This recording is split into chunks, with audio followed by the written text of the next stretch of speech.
बात उस समय की है जब हम लोग छत्तीसगढ़ की ओर जा रहे थे। छत्तीसगढ़ की ओर बिहार था और बिहार करते हुए जगदलपुर जा रहे थे।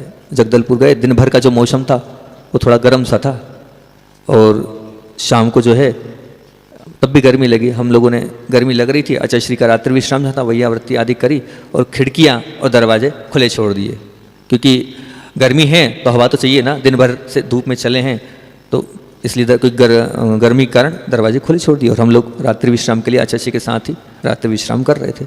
आचार्य श्री का गर्मी ना लगे, दरवाजे के सामने और खिड़की के सामने पाटा लगा दिया। गुरुजी वहाँ पर थे और हम एक तरफ कोने में खिड़की के पास थे। अब थे, योग संयोग की बात है, मौसम ने ली करवट और रात में लगभग 10:30 11 साढ़े 11 बजे तेज पानी आने लगा, मूसलाधार पानी। आचार्य श्री का पाटा खिड़की के बाजू से लगा, खिड़की खुली हुई थी, खिड़की खुली हुई थी। अब हुआ ये कि जैसे हमारी नींद खुली, हम नींद में तो थे ही, हमने देखा हमें ठंड लग रही है, पोछार भी लग रही है। हम नींद में उठे, अपनी खिड़की पीछे लगाई, अपनी खिड़की बंद करी, सो गए। अब ध्यान रहा नहीं हमें, सोए रहे, सो गए। अब इधर आचार्य श्री जी, अब भैया हम तो नीचे पाटे पे, आचार्य श्री ऊपर तकत पे, उनके पे तो पूरा पाटे पे पूरा पानी आ रहा है, आचार्य श्री पूरे गीले हो रहे हैं। आचार्य श्री जब एक बार उठ जाते हैं तो फिर रात्रि में लेटते नहीं हैं। अब उठ गए, उठने के बाद वो ध्यान करने बैठ गए।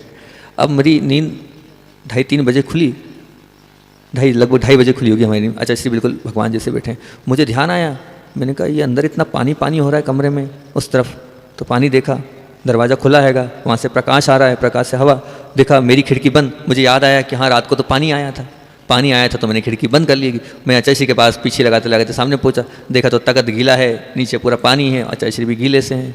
अब क्या, मन बड़ा विकल्प संकल्प कर रहा है कि कहाँ मैं सो तो रहा हूँ यहाँ और सोने के बाद भी गुरुजी की वैयावृत्ति नहीं कर पा रहा हूँ, ये तो ठीक नहीं किया। मन में बिल्कुल बहुत एक पीड़ा थी, लगाकर खिड़की नहीं बंद कर पाया, ये तो ठीक नहीं किया, ठीक नहीं किया। और फिर उसके बाद अब मैंने सोचा सुबह आचार्य श्री से अपन प्रायश्चित लेंगे। सुबह उसके बाद तो हमने खिड़की लगाई दी, हवा बहुत तेज़ चल रही थी क्योंकि तेज़ पानी था और तेज हवा थी, लगा दी। लगाने बाद सुबह आचार्य श्री के पास पहुंचा और आचार्य श्री से यही निवेदन किया, आचार्य श्री हमसे गलती हो गई। बोले नहीं, गलती की क्या बात थी, मौका मिला था, चौका लगा दिया, तपस्या कर रहे थे, हम तो अपने नंबर बढ़ा रहे थे, हम तो अपने नंबर बढ़ा रहे थे। कब मिलता है ऐसा मौका तपस्या करने का और तप करने का। बोले हमारे पास शक्ति थी तो हम तप कर रहे थे। बोले अगर नहीं बनता, शरीर साथ नहीं देता तो कौन सी दिक्कत थी, हम पीछे लगा के खिड़की बंद कर देते। नहीं, हम सहन कर रहे थे, आपको विकल्प नहीं करना है, आपको विकल्प नहीं करना। जैसे आप उठे और आपने बंद करी, हम भी उठ सकते थे, वहीं तो थे, आप तो और उठे अलग हुए, हम तो वहीं के वहीं कर लेते। बोले विकल्प नहीं करो। वो तो मैंने अपने शरीर को परखा था कि मेरा शरीर कितना सहन कर सकता है, ऐसी सहन शक्ति है कि नहीं। ऐसे तपस्वी ही आगे जाकर क्या बनते हैं, तीर्थंकर प्रगति का बंद करते हैं। ऐसे तपस्वी आचार्य भगवंत विद्यासागर जी महा